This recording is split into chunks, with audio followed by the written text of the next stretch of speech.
Kaidah Ahlussunnah mengatakan Quran ini adalah firman Allah, kalamullah ghairu makhluk, firman Allah dan tidak makhluk. Dan kalimat yang pertama kali mengucapkan Al-Quran adalah makhluk ini adalah sekte Mu'tazilah.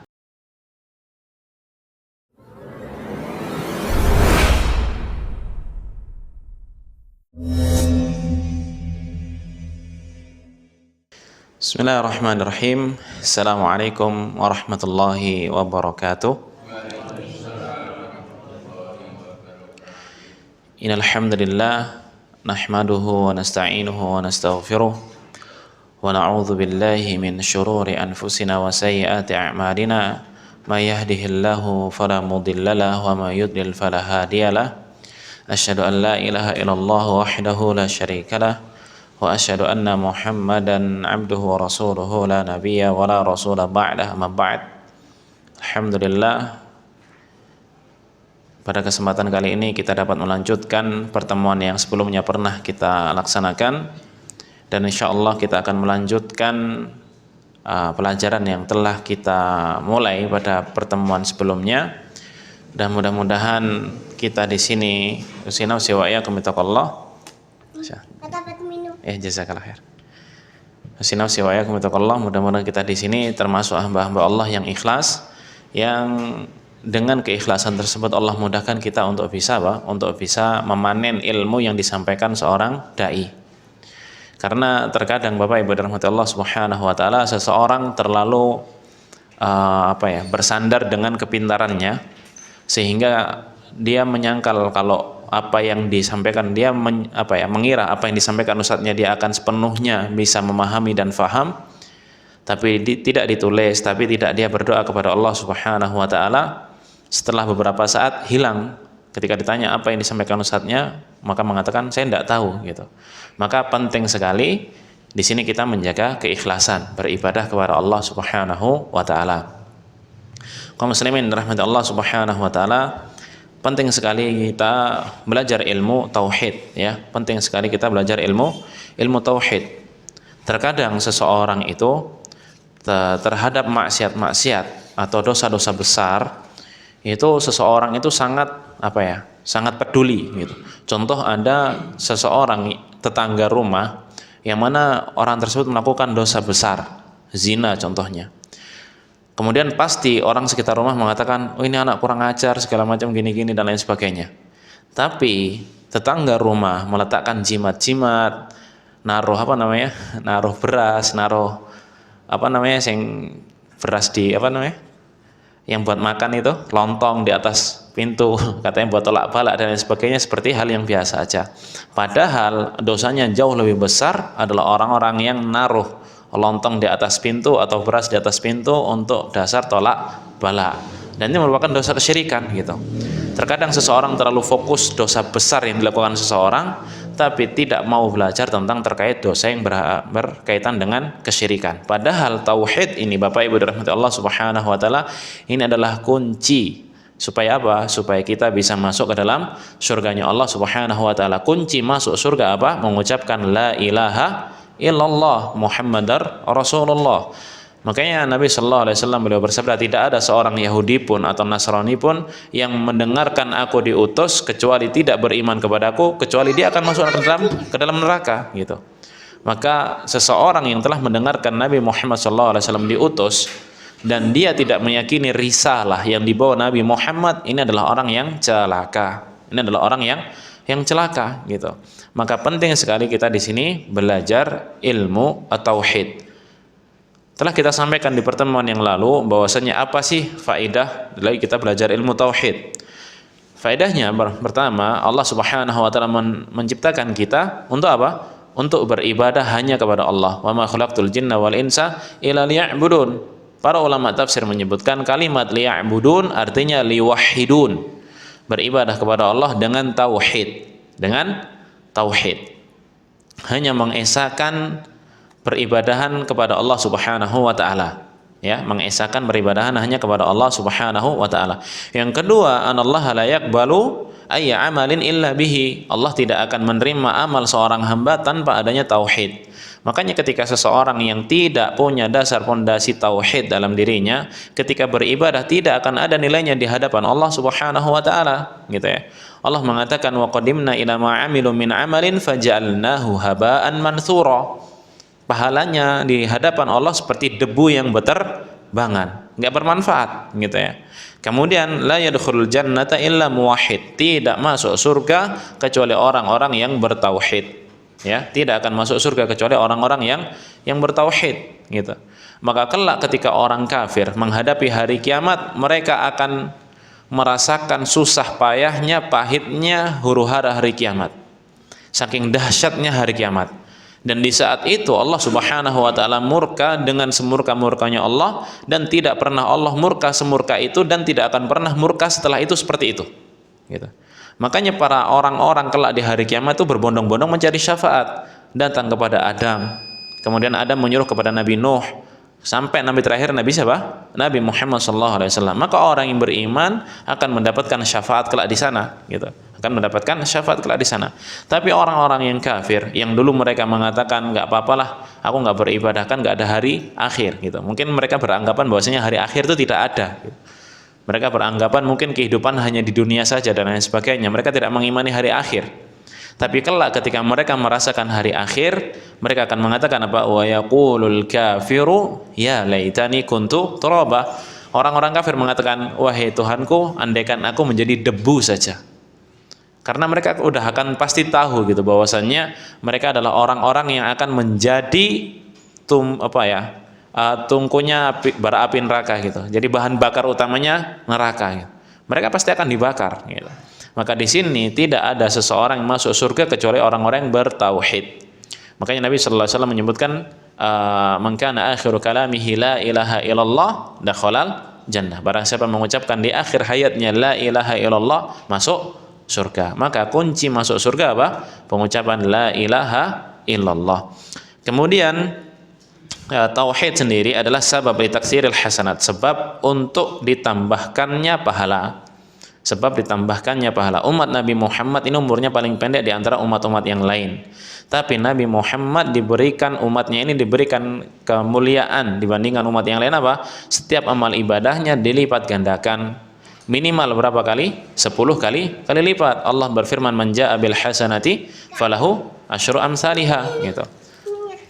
Barang siapa yang beramal satu amal baik, maka akan dilipat gandakan menjadi 10 kali kebaikan. Sesuai dengan kadar keikhlasan dan kadar ketauhidan dia kepada Allah Subhanahu wa taala. Contoh orang bersedekah itu semakin dia ikhlas semakin dilipat gandakan. Maka di antara fadilah orang bersedekah dilipat gandakan oleh Allah Subhanahu wa taala 700 kali lipat. Allah berfirman, mathalul ladzina yunfiquna amwalahum fi sabilillah kamathali habbah. Perumpamaan orang-orang yang berinfak di jalan Allah Subhanahu wa taala pahalanya seperti satu butir biji gitu. Abatat fi kulli sumbulatin mi'atu habbah. Wallahu yudha'ifu liman yasha wallahu wasi'un alim. Jadi Allah akan menumbuhkan dari satu itu menjadi 7 cabang, dan dari 7 cabang itu akan lahir 100 gitu. Artinya ada 700 kali lipat. 700 kali lipat, dan Allah akan menambahkan lagi bagi seorang hamba sesuai dengan apa yang hamba tersebut ikhlaskan, supaya sesuai dengan apa yang Allah hamba tersebut lakukan, sesuai dengan keikhlasan seorang hamba. Maka ini sebab fadilah selanjutnya. Fadilah setelahnya itu sebab ditakfiri sayiat, sebab dihapuskannya dosa-dosa. Kemudian sababun lil hidayah wal istiqraril aman, sebab mendapatkan hidayah dan rasa keamanan. Kemudian sebabnya seseorang mendapatkan tumakninah dalam beribadah. Yang terakhir sebab seseorang mendapatkan syafaat dari Nabi sallallahu alaihi wasallam. Ini materi yang telah kita jelaskan di pertemuan sebelumnya. Kemudian Allah Subhanahu wa taala, kita akan melanjutkan bahwasannya ini kita akan melanjutkan qala al-muallif rahimahullah.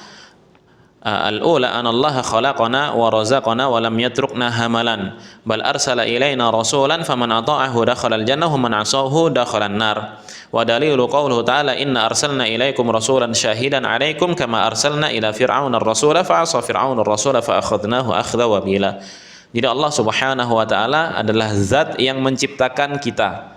Kalimat khalaqana itu mengandung tauhid rububiyah.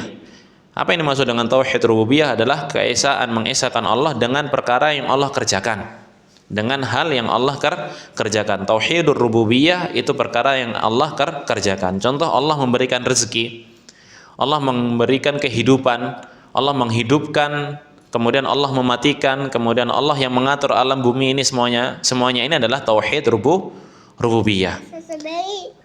Jadi Allah Subhanahu wa taala di sini disebutkan khalaqana, Allah yang memberikan kami rezeki, memberikan kita Allah yang menciptakan kami, wa razaqana, dan memberikan kami rezeki. Di sini mengandung dua hal. Pertama, tauhidur rububiyah, yaitu tauhid yang mana Allah kerjakan. Yang kedua, tauhidul asma wa sifat, yang ada tauhid tentang nama-nama dan sifat-sifat Allah Subhanahu wa taala. Contoh razaqana dari kalimat razaqa, yang Allah mempunyai sifat ar-razik, yang maha memberikan rezeki. Nah, dalam permasalahan asma wa sifat, ini kaidah ahli sunnah wal jamaah. Dalam permasalahan asma wa sifat, kita harus menetapkan apa yang Allah Subhanahu wa taala tetapkan dan apa yang Nabi Muhammad SAW tetapkan dalam Al-Quran dan Sunnah. Jangan sampai kita sebagai makhluk, kita membagaimanakan sifat Allah, kemudian kita mentakwilkan sifat Allah, kemudian malah kita naudzubillah sampai menolak sifat Allah Subhanahu wa taala. Maka kaidah ahli sunnah wal jamaah, kita mengimani seperti halnya kabar yang tersirat dan tersurat dalam Al-Quran dan Sunnah. Ini kaidahnya, kita mengimani seperti itu. Maka pernah datang seseorang di majelisnya Imam Malik, gurunya Imam Syafi'i, pernah datang kemudian bertanya kepada Imam Malik, wahai Imam, kaifastawa, bagaimana istiwanya Allah? Beliau bertanya seperti ini gitu, bagaimana istiwanya Allah? Maka Imam Malik di sana sampai memerah wajahnya. Beliau mengatakan, al-istiwa'u ma'lum, yang namanya istiwa sudah jelas. Artinya apa? Artinya apa? Allah ada di atas. Di atas mana? Di atas arsy-Nya. Bahkan Al-Imam Ibnul Qayyim beliau mengatakan sampai ada 1000 dalil lebih yang mengatakan Allah ada di atas. Maka tidak boleh seseorang itu membagaimanakan atau mentakwilkan makna yang lain gitu. Ada orang yang mengatakan kalau Allah di atas arsy, berarti Allah di atasnya singgasananya. Berarti singgasananya Allah itu jauh lebih besar dibandingkan Allah. Ini kenapa mereka bisa mentakwil seperti ini? Karena mereka berlandaskan akal. Sedangkan orang yang beriman, warasikhuna fil ilmi yaquluna amanna bihi, orang-orang yang rasikh, orang-orang yang bersih hatinya ketika mereka beriman, mereka beribadah kepada Allah, yaquluna amanna bihi, mereka mengatakan kami beriman kepada Allah Subhanahu wa taala. Makanya Bapak Ibu dirahmati Allah Subhanahu wa taala, ada orang yang mengatakan Allah itu di atas gitu ya. Allah di atas, maksudnya di atas ini di atas singgasananya. Berarti kalau Allah di atas singgasananya, berarti singgasananya lebih besar dibandingkan Allah gitu. Dan Allah berarti butuh dengan singgasananya dan lain sebagainya. Padahal ulama ahlu sunnah wal jamaah mereka mengatakan apa? Allah maksudnya di atas semua makhluknya, bainun an khalqihi, terlepas dari makhluk tersebut gitu. Jadi apa yang makhluk yang paling tinggi, Allah jauh lebih tinggi dibanding itu semua. Dan Allah tidak membutuhkan makhluk yang di bawahnya. Tidak membutuhkan makhluk yang di bawahnya. Yang paling mudah saja kita lihat contoh makhluk dengan makhluk, terkadang yang di atas tidak membutuhkan yang di bawah. Langit yang jauh lebih besar dibandingkan bumi tidak membutuhkan bumi untuk menopang langit. Ini antara makhluk sama makhluk aja ada yang seperti ini. Bagaimana tentang kekuasaannya Allah Subhanahu wa ta'ala? Justru Allah yang maha kuasa, mampu atas segala sesuatu. Justru Allah yang lebih berhak berada di atas dan tidak butuh terhadap makhluk yang di bawahnya. Maka ketika seseorang mentakwilkan, akhirnya apa? Akhirnya mengatakan bahwasanya Allah berada di mana-mana. Allah berada di mana-mana. Dalilnya apa? Wa huwa ma'akum aina ma kuntum. Padahal para ulama ahli tafsir menyebutkan dalil ini artinya adalah apa? Adalah keilmuan Allah. Ilmunya Allah meliputi segala sesuatu. Dan Allah mengatakan dalam Al-Quran, wa anallaha qad ahata bi kulli syai'in ilma, dan Allah telah meliputi segala sesuatu di alam ini, di makhluknya ini dengan apa? Dengan keilmuannya gitu. Maka tidak ada seseorang pun yang dia berkeinginan melakukan amal ibadah, kemudian melakukan amal keburukan kecuali Allah mengetahuinya. Bahkan Allah menegaskan dalam Al-Quran, ya'lamu kha'inatal a'yuni wa ma tukhfis sudur. Allah mengetahui apa yang berkelinang dalam mata dan apa yang tersirat dalam hati. Baru tersirat saja Allah sudah mengetahuinya, berkelinang dalam air mata saja, dalam mata saja Allah mengetahuinya gitu. Maka tidak boleh seseorang itu sombong terhadap amal ibadah yang dia kerjakan gitu. Karena apa? Allah Maha mengetahui hati seseorang gitu. Amal ibadah banyak sekali, sombong bisa dihapuskan amal ibadahnya gitu. Bisa dihapuskan amal ibadahnya. Dan kesombongan seseorang, riya seseorang itu termasuk dalam kategori syirik kecil, yang mana Nabi sallallahu alaihi wasallam itu paling berlindung dari syirik kecil tersebut dan paling takut terhadap syirik kecil tersebut. Dalam sebuah hadis Nabi sallallahu alaihi wasallam beliau bersabda, "Inni akhafu ma akhwafa 'alaikumus syirkul asghar."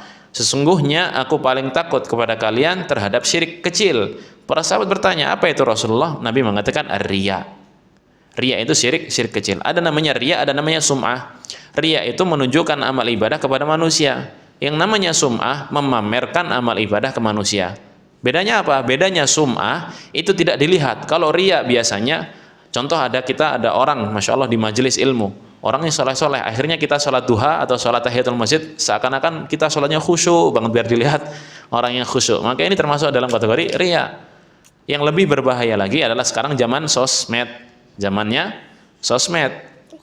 Ada orang-orang yang ngaji gitu, ngaji di posting di story. Di ngaji, di posting di story, bacaan Qur'annya di posting di story, amal ibadahnya di posting story. Ini bahaya.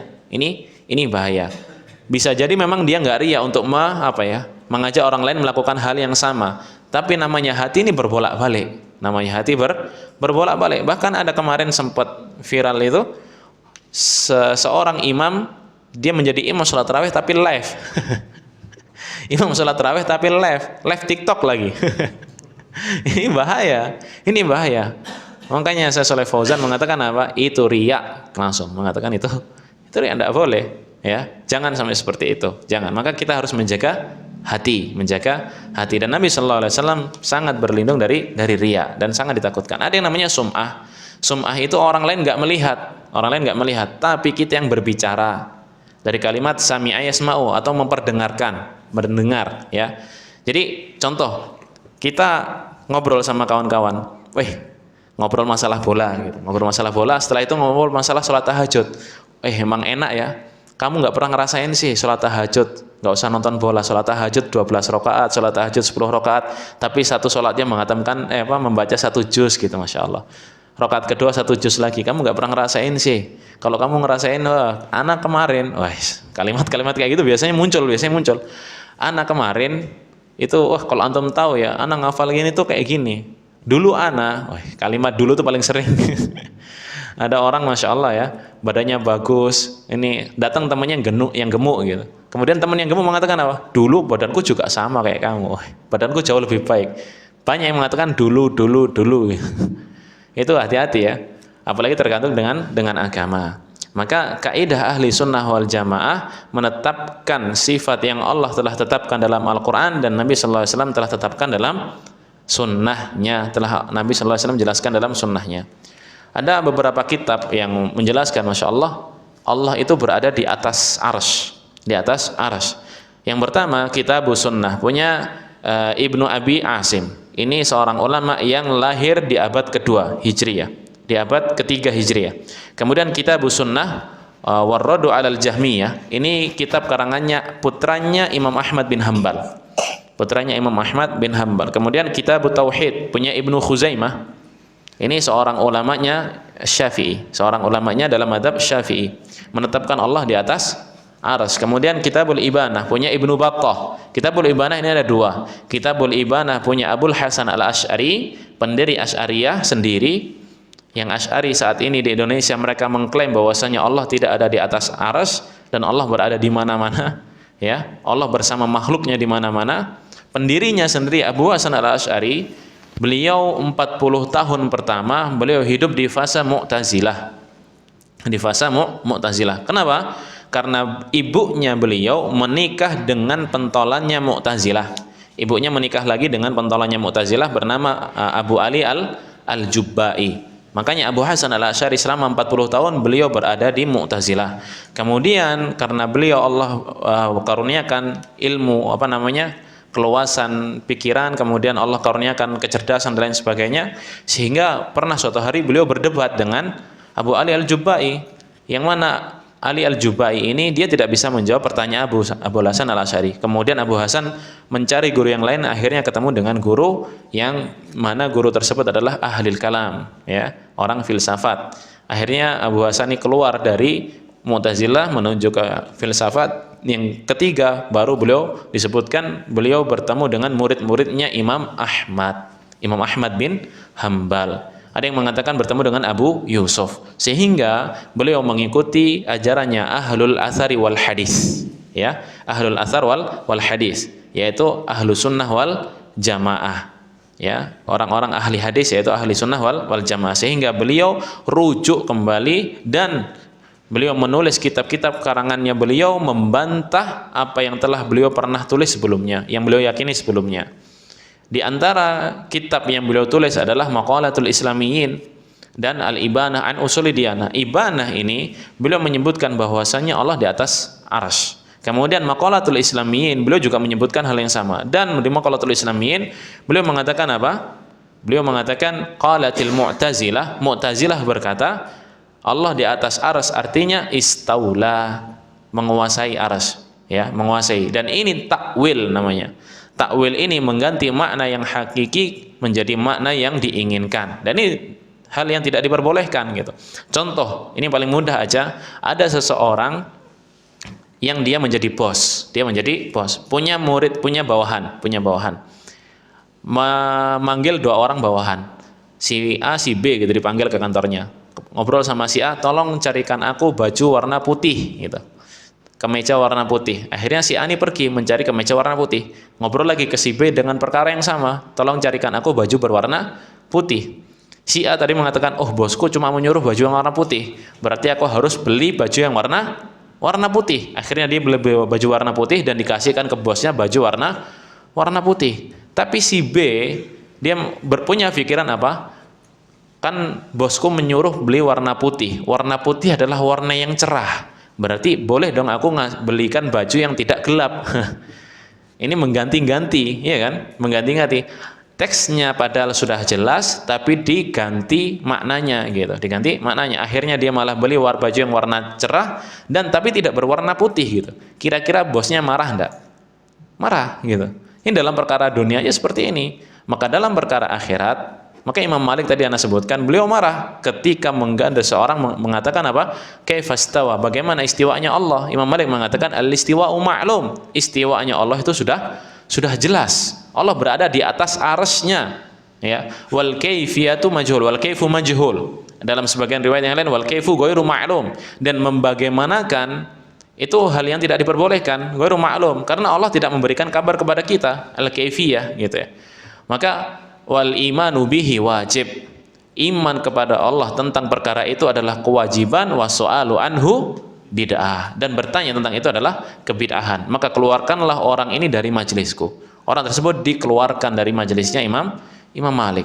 Makanya ini diambil oleh para ulama, oleh para ahli ilmu, ahli hadis, ahli akidah, bahwasanya ini merupakan kaidah, ya. Ini merupakan kaidah tentang mengimani bagaimana sifatnya Allah Subhanahu wa taala.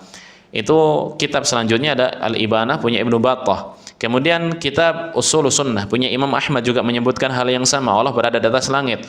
Syarh Ushulul I'tiqad wa Ahlus Sunnah wal Jamaah punya Al-Lalikai. Kemudian Aqidatus Salaf wa Ashabul Hadis punya Al-Imam As-Sabuni. Al-Ibanah Usuli Diyanah punya Abu Hasan Al-Asy'ari. Maqalatul Islamiyyin punya Abu Hasan Al-Asy'ari. Ar-Risalah ila Ahli Thaghar. Kemudian kitab Tauhid Syekh Muhammad bin Abdul Wahhab, kitab Tauhid Syekh Shalih Fauzan, dan kitab-kitab yang lain. Banyak sekali kitab-kitab yang menjelaskan bahwasanya Allah ada di atas arsy. Maka dalam permasalahan asma wa sifat, kita menetapkan bagaimana yang Allah telah gambarkan dan bagaimana yang telah Nabi sallallahu alaihi wasallam jelaskan kepada kita. Faham sampai sini ya?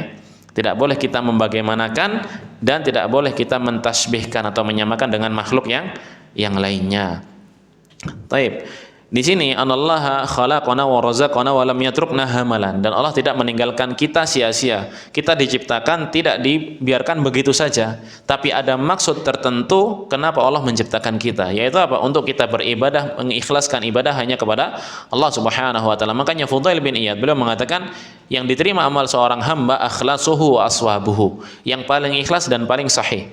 Yang paling ikhlas di sini artinya apa? Maka khalisan lillah, yang mana dia beribadah hanya kepada Allah. Wa aswabuhu, yang paling sahih, yang paling benar adalah makana alaihi an-nabi, makana alaihi an-nabi, yang mana dicontohkan oleh Nabi sallallahu alaihi wasallam. Maka dua syarat ini adalah syarat diterimanya amalan seorang hamba.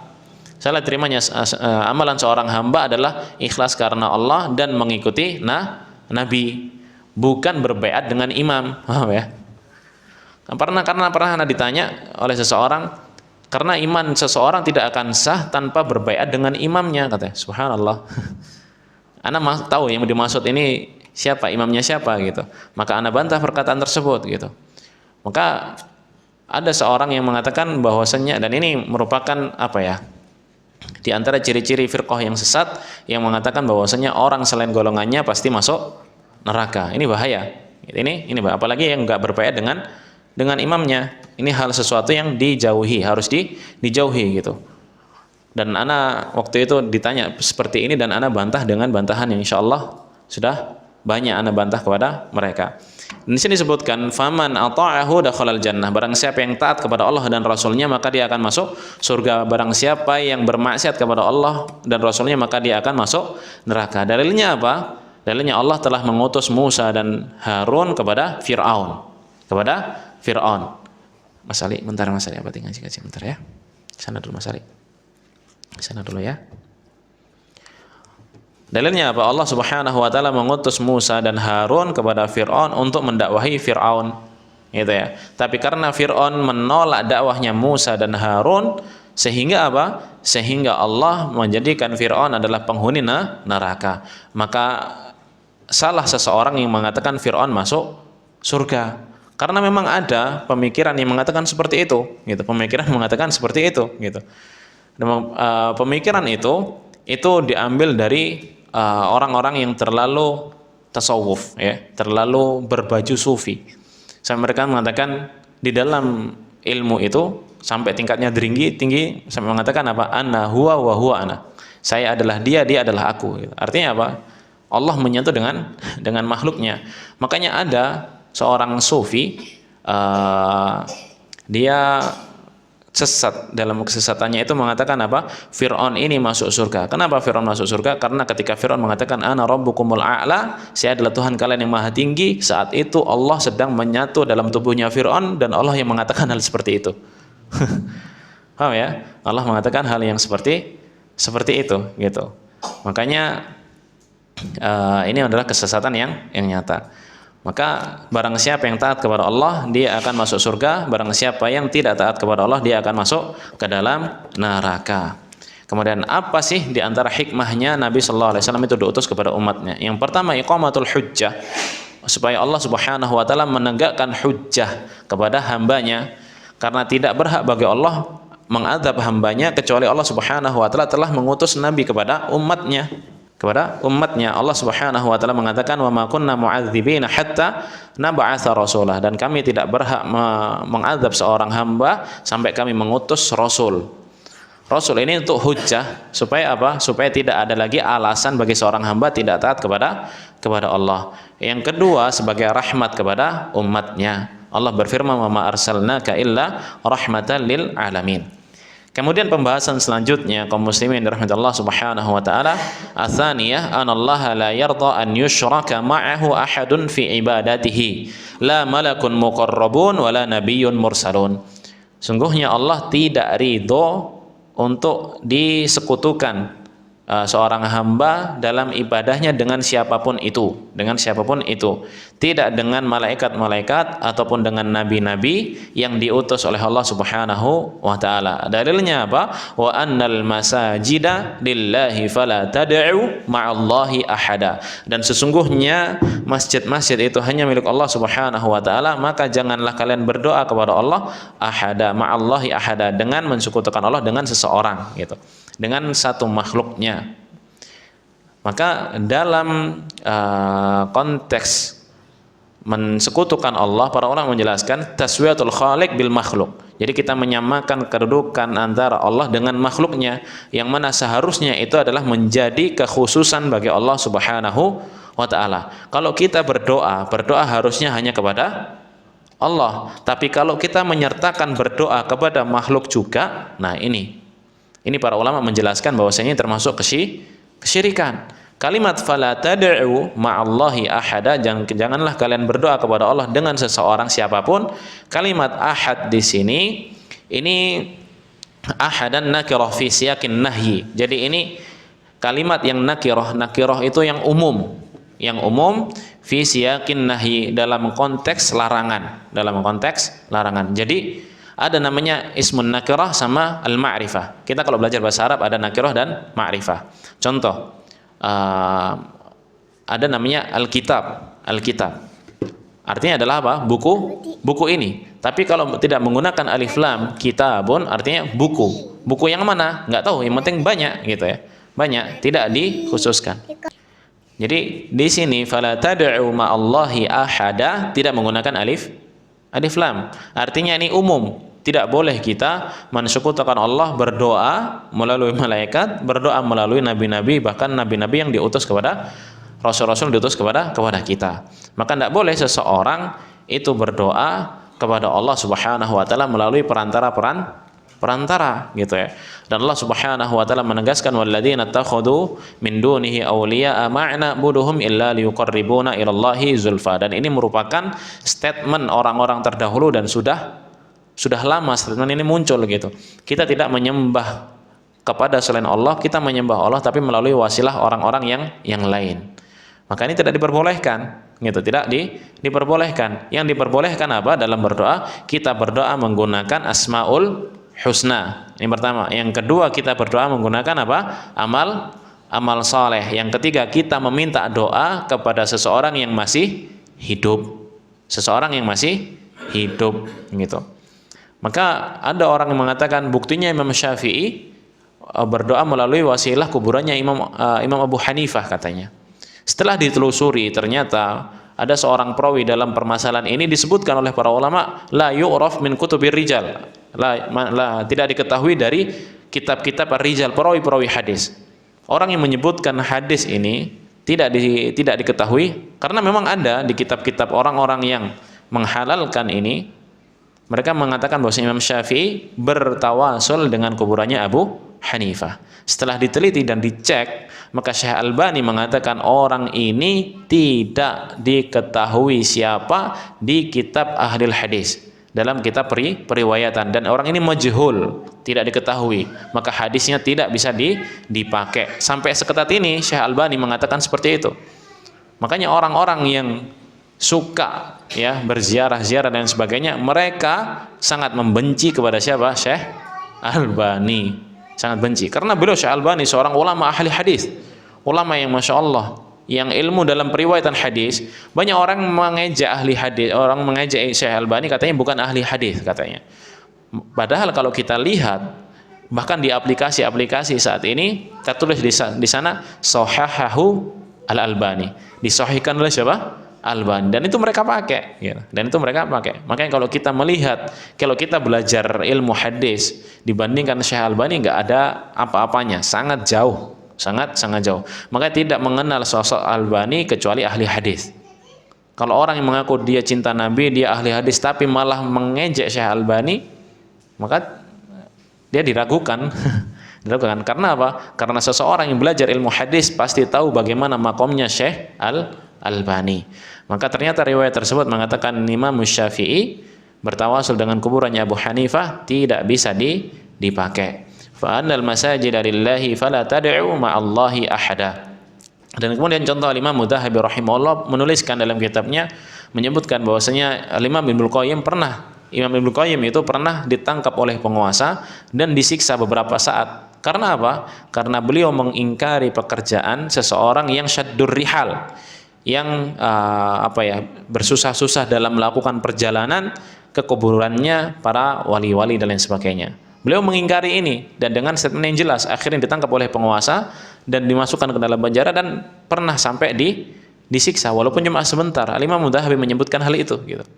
Apalagi kalau kita lihat bagaimana Syekhul Islam Ibnu Taimiyah, beliau mengatakan yang hak tetap hak, bahkan sampai disiksa dan lain sebagainya. Maka kalau kita lihat bagaimana para ulama mengatakan yang hak tetap hak, itu mereka tetap konsisten dalam keyakinan tersebut. Al-Imam Ahmad rahimahullah sampai dimasukkan ke penjara disiksa luar biasa di penjara itu. Cuma demi mengatakan apa? Al-Qur'an adalah makhluk. Quran ini adalah makhluk. Sedangkan kaidah Ahlussunnah wal Jamaah beliau mengatakan apa? Kaidah Ahlussunnah mengatakan Quran ini adalah firman Allah, kalamullah ghairu makhluk, firman Allah dan tidak makhluk. Dan kalimat yang pertama kali mengucapkan Al-Quran adalah makhluk ini adalah sekte Mu'tazilah. Sekte Mu'tazilah. Yang mana Mu'tazilah ini dan Jahmiyah ini mereka adalah sekte yang menolak sifat-sifat Allah. Menolak sifat-sifat Allah. Makanya Mu'tazilah mengatakan Allah alim bila ilm. Allah itu maha mengetahui tanpa ilmu. Wah, aneh kan? Allah sami' bila sami'. Jadi Allah bila sama' ya Allah maha mendengar tanpa pendengaran dan lain sebagainya. Jadi cuma mujaradun nama aja. Cuma hanya nama aja. Ini merupakan sesuatu yang tidak boleh dipakai gitu. Kalau Jahmiyah menolak sifat Allah secara keseluruhan, ini tidak boleh. Maka kaidah Ahlussunnah apa? Menetapkan semua sifat Allah tanpa membagaimanakannya. Ini adalah kaidah Ahlussunnah wal Jamaah.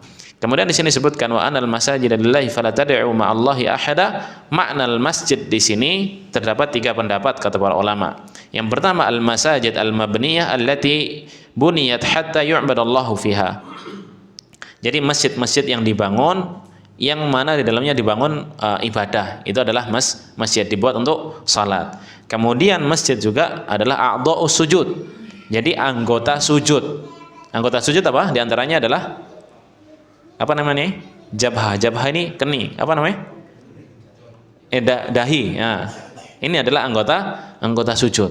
Ini ada khilaf di kalangan para ulama tentang apakah dahi ini harus dibuka sehingga harus terkena tempat sujud atau enggak masalah ditutup gitu, atau enggak masalah ditutup. Nabi SAW beliau bersabda, umirtu an asjudallaha ala sab'ati a'zum. Saya diperintahkan oleh Allah Subhanahu wa taala sujud di atas 7 anggota tubuh.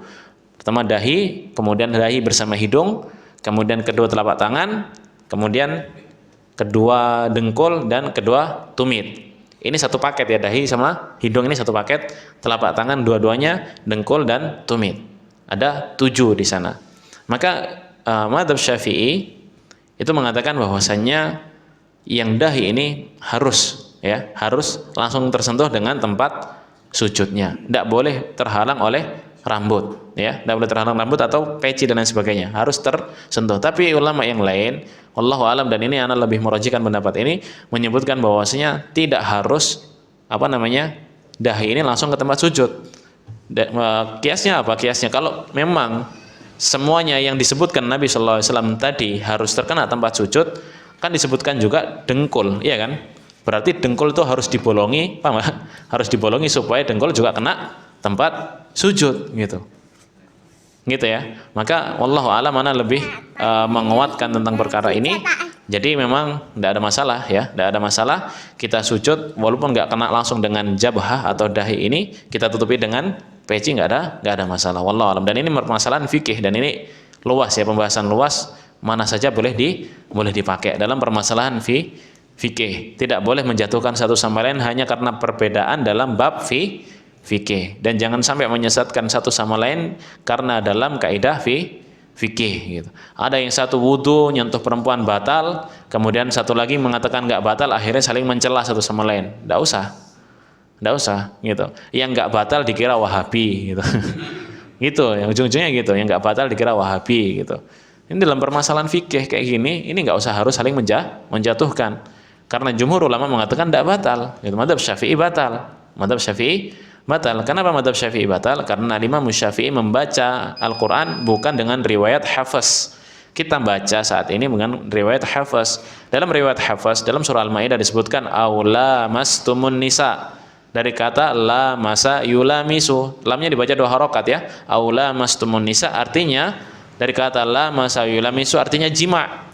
Kalau seseorang berwudu tidak sampai melakukan jima maka tidak batal. Madzhab Syafi'i, Imam Syafi'i membaca dengan riwayat yang lain. Beliau membaca dengan au lamastumun nisa dari kata lamasa yalmusu artinya menyentuh, sekedar menyentuh saja. Madzhab Syafi'i membatalkan wudu.